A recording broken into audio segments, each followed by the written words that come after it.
ఆదోని పట్టణ ప్రజలకు శుభవార్త. కొంతమంది రాజకీయ నాయకులు ఎమ్మెల్యే ఎప్పుడు విజయవాడ ఆదోని అసలు ఆదోనిలో ఎమ్మెల్యే ఉండడు అన్న వాళ్లకు ఇది ఒక మంచి మెసేజ్ ఇస్తున్నటువంటి ఆదోని ఎమ్మెల్యే అని పట్టణ ప్రజలు చర్చించుకుంటున్నారు.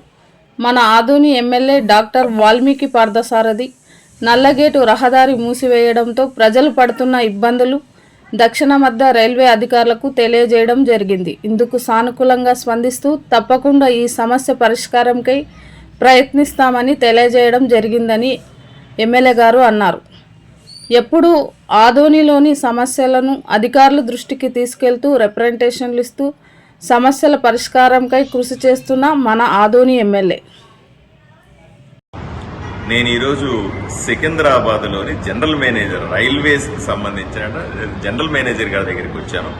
ఆదోనిలో ఏదైతే నేదరమెట్ట దగ్గర 197 రైల్వే క్రాస్ ఏదైతే క్లోజ్ చేసి ఉన్నారో అక్కడ మన కార్మికులు కానీ లేదా మార్కెట్ యార్డ్కి వెళ్లే వాళ్ళు కానీ ప్రజలు ఫ్యాక్టరీలకు వెళ్ళడానికి కానీ లేబర్ ఈ వైపు నుంచి ఆ వైపున ఫ్యాక్టరీ పోవడానికి కానీ లేదా ప్రజలు ఇంతకుముందు ఆ రైల్వే క్రాస్ చేసి వెళ్లేవాళ్ళు దాన్ని క్లోజ్ చేయడం వల్ల ఎటు వెళ్ళలేకుండా పోతుంది. ఎంతో దూరం వచ్చి ఆ బ్రిడ్జి మీద ఎక్కిపోవాల్సి వస్తుంది. అందువల్ల దాని అక్కడ under bridge railway under bridge వేసి ఇవ్వమని నేను రైల్వే వాళ్ళని రిక్వెస్ట్ చేశాను.